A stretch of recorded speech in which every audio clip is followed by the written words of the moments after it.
আসসালামু আলাইকুম, welcome back to my channel. দেখেই লোভনীয় মনে হচ্ছে, তাই না? খুব সহজে কিন্তু এই রেসিপিটা তৈরি করতে পারেন, আর আমার কাছে তো বেশ ভালো লাগে। আজকে তেমনই তৈরি করে দেখাবো ডিম বোনা। আর আজকে ডিম বোনাটা আপনারা কিন্তু খুব সহজেই তৈরি করে নিতে পারেন, কারণ অনেক সময় বাসায় কোনো কিছুই থাকে না, মাছ কিংবা মাংস যদি কিছুই না থাকে, হাতের কাছে ডিম থাকলে আপনারা এইভাবে ভুনা করতে পারেন। আশা করি ছোট থেকে বড়রা সবাই পছন্দ করে থাকবে। তাহলে কথা না বাড়িয়ে ঝটপটভাবে রান্না করে নিই। তো আমি এখানে অনেকগুলো ডিম নিয়েছি, আর ডিমগুলো ভালো করে সিদ্ধ করে তারপর খোসাটাকে ছাড়িয়ে নিয়েছি।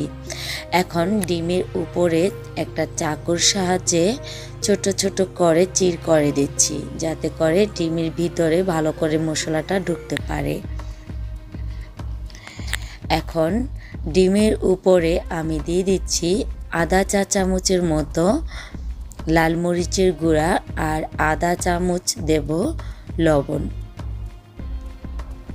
হাত দিয়ে একটু ম্যারিনেট করে তারপর আমি ডিমটাকে হালকা করে ভেজে নেব।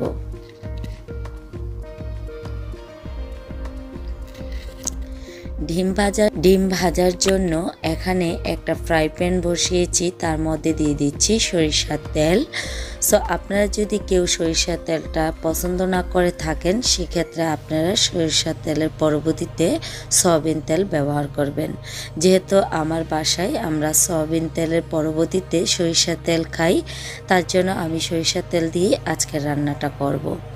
আর সরিষার তেল যারা খান তাদেরকে আমি ছোট্ট একটা টিপস দেব, যখন রান্না করি তখন বলে দেব। তো আমি এখানে ডিমটাকে একটু ভালো করে হালকা করে ফ্রাই করে নিচ্ছি, যাতে করে পুড়ে না যায়, আবার হার্ড না হয়ে যায়। এরকম করে ফ্রাই করে তারপর আমি উঠিয়ে নিচ্ছি ডিমগুলো। এখন যে ফ্রাই প্যানটা ছিল তার মধ্যে আমি দিয়ে দিচ্ছি এখানে আধা কাপ পরিমাণ থেকে আরও কিছুটা তেল। তেলটা আপনারা বুঝে দিবেন। যারা সরিষা তেল দিয়ে রান্না করেন তাদেরকে বলবো আপনারা সরিষা তেলটাকে অবশ্যই 1 থেকে আধা মিনিটের মতো আপনারা জাল করে নেবেন, তাতে করে সরিষা তেলের গন্ধ কখনোই ছড়াবে না। তো আমি এখন 2টা তেজপাতা আর আধা চামচের মতো জিরা দিয়েছি, আস্ত জিরা। তারপর দিয়ে দিচ্ছি 1 কাপ পেঁয়াজ কুচি। পেঁয়াজটাকে অনবরত নাড়াচাড়া করে হালকা ব্রাউন কালার করে নেব। আর হ্যাঁ, যেটা বলেছিলাম যে সরিষার তেল দিয়ে অনেকে রান্না করলে মনে করেন যে সরিষার তেল থেকে গন্ধ বের হয়, তরকারি ভালো হয় না। তো আমি বলবো আপনারা চেষ্টা করবেন সরিষার তেল খাওয়ার জন্য, কারণ এখন আমাদের সয়াবিন তেল কিংবা সাদা তেলে স্বাস্থ্যের জন্য অনেক ক্ষতি হয়ে থাকে, তাই সরিষা তেল খাওয়ার চেষ্টা করবেন। আর আমার মতো যদি সরিষা তেল প্রথমে গরম করে নেন, তাহলে কখনোই রান্না থেকে গন্ধ বের হবে না। তো আমি প্রথমে লবণ দিয়েছি পরিমাণ মতো, তারপর লাল মরিচের গুঁড়া দিয়েছি 1.5 টেবিল চামচ, যে যেমন ঝাল পছন্দ করেন সে অনুযায়ী দিয়ে নেবেন। হলুদের গুঁড়া দিয়েছি 1.5 চামচ, ধনিয়া গুঁড়া দিয়েছি 1.5 চামচ, আর দিয়েছি ভাজা জিরা গুঁড়া 1 চামচ। এখন মশলাটাকে একটু ভালো করে কষিয়ে নেব।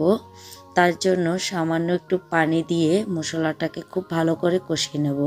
এই পর্যায়ে চুলার আঁচটাকে আমি মিডিয়াম থেকে লো করে দেব। তারপর আমি ঢাকনা দিয়ে মশলাটাকে খুব ভালো করে কষিয়ে নেব।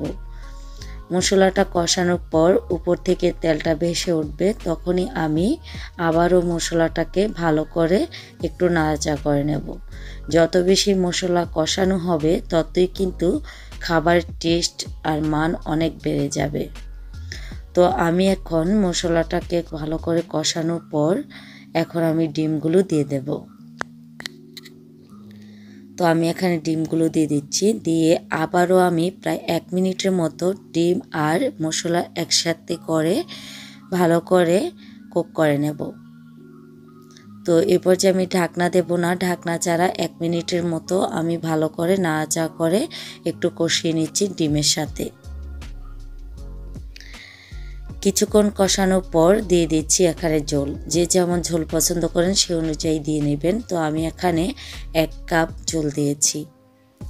1 কাপ পানি দিয়ে তারপর আমি ঢাকনাটা দিয়ে চুলার আঁচটাকে একটু বাড়িয়ে দিয়েছি। তারপর আমি একটু পর ঢাকনাটা উঠিয়ে আবারও একটু নাড়াচাড়া করে নিচ্ছি আর ডিমগুলো উল্টিয়ে পাল্টিয়ে দিচ্ছি। এই পর্যায়ে দিয়ে দিচ্ছি আস্ত কাঁচামরিচ, তার থেকে খুব সুন্দর ফ্লেভার বের হবে।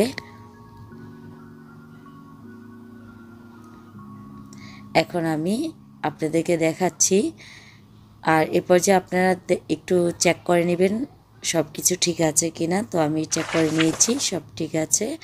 তো আমি এখন আপনাদেরকে দেখাবো পরিবেশন করে। তো দেখতে পাচ্ছেন খুব সুন্দর আর খুব মজাদারভাবে কিন্তু তৈরি করে নিয়েছি ঝটপটভাবে এই ডিম ভুনা।